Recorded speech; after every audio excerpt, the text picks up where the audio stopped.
और आपको अब सीधे लिए चलते हैं लखनऊ, जहां पर ग्लोबल इन्वेस्टर्स समिट का आयोजन किया जा रहा है। केंद्रीय मंत्री क्या कुछ संबोधित कर रहे हैं अनुराग ठाकुर, वो आपको सुनाते हैं। पिछली बार खेलो इंडिया यूथ गेम्स में 12 नेशनल रिकॉर्ड टूटे थे। इस बार 12 एथलीट ने 25 नेशनल रिकॉर्ड तोड़ने का काम मध्य प्रदेश में किया है। एथलेटिक्स में ही 4 नए नेशनल रिकॉर्ड टूटे हैं। और सुधा जी को तो जानकर प्रसन्नता होगी कि आज की बेटियां और अच्छा ने करना शुरू किया है। और यही नहीं, वेट लिफ्टिंग में जिसमें मीराबाई चानू ने भारत को मेडल टोक्यो ओलंपिक्स में दिलाने का काम किया और कॉमनवेल्थ गेम में पहला गोल्ड मेडल मीराबाई चानू ने दिलाया। तो इस बार खेलो इंडिया गेम्स में 19 नेशनल रिकॉर्ड टूटे, तो वेट लिफ्टिंग के क्षेत्र में टूटे हैं मेरे भाई। ये छोटी उपलब्धि नहीं है, बड़ी उपलब्धियां हैं। लेकिन यही नहीं, कल मैं यहां पे उस सारे को रिपीट नहीं करूंगा, क्योंकि खेलो इंडिया यूथ गेम्स के समापन कार्यक्रम में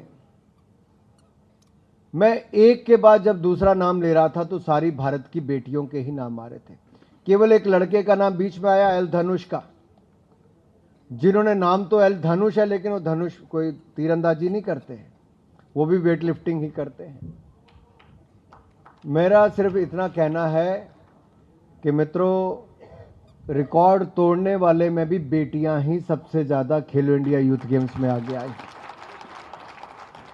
इसका मतलब भारत में लगातार किसी भी क्षेत्र में बेटियां आगे बढ़ रही हैं।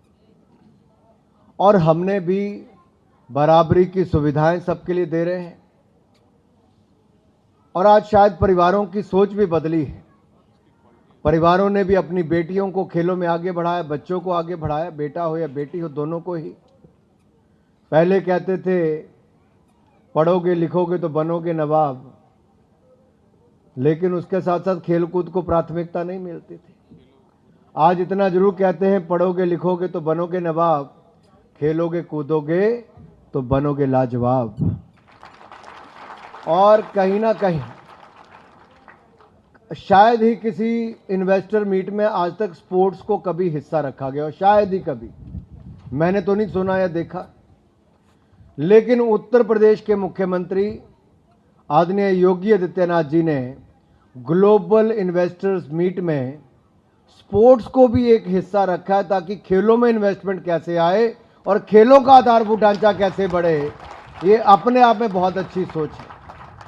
और यही नहीं, इसके अलावा जब पिछली बार टोक्यो ओलंपिक्स में और पैरालंपिक्स में हमारे खिलाड़ियों ने शानदार प्रदर्शन किया, तो देश का शायद ही कोई ऐसा राज्य होगा जिसने दूसरे राज्य के खिलाड़ियों को बुलाकर सम्मानित किया।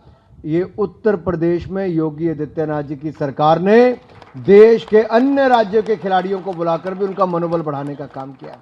जब ये एक भारत श्रेष्ठ भारत की सोच होगी, तभी तो जाकर खिलाड़ी आगे बढ़ेगा, तभी तो जाकर युवा आगे काम करेंगे। हम केवल अपने राज्यों तक सीमित नहीं रह सकते। मार्टिना देवी हो सकती किसी और राज्य की आए, लेकिन अगर उत्तर प्रदेश के national centre of excellence Lucknow में वो कुछ प्रशिक्षण लेकर आगे अच्छा करती है, नेशनल रिकॉर्ड तोड़ती है, तो जितनी खुशी उसके अपने गृह राज्य को होगी, उतनी ही उत्तर प्रदेश के सेंटर को भी होती है।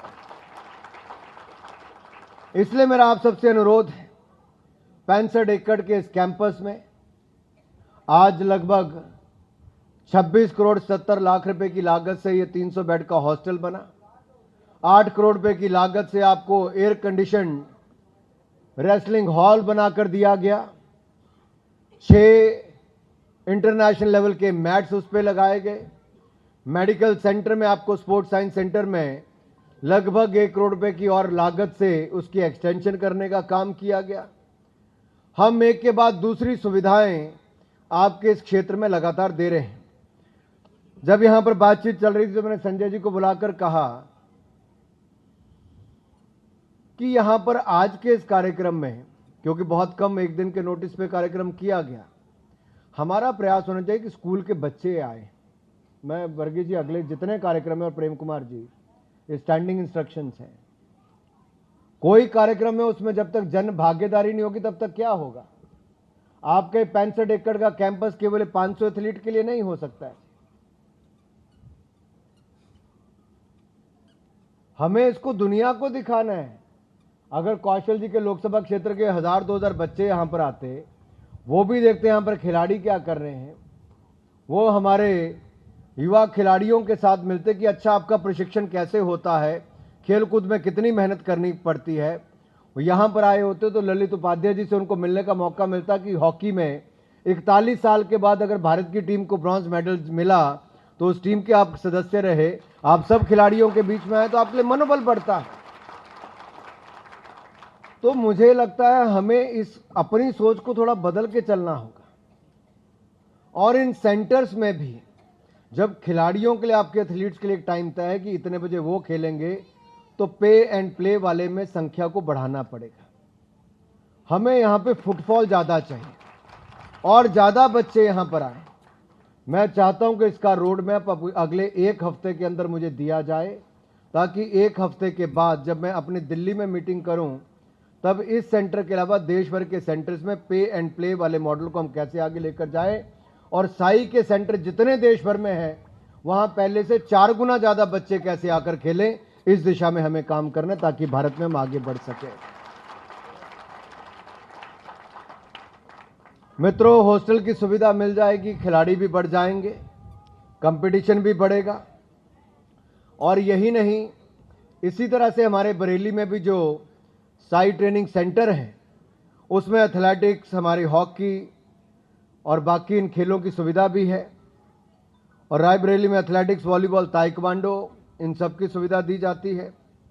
सैफाई में एथलेटिक्स और हैंडबॉल की है। तो वहीं पे बनारस में हमारे एथलेटिक्स, बास्केटबॉल, रेसलिंग और बॉक्सिंग, इन सब के सेंटर्स भी वहाँ पर बनाए गए हैं। यही नहीं, बनारस में जो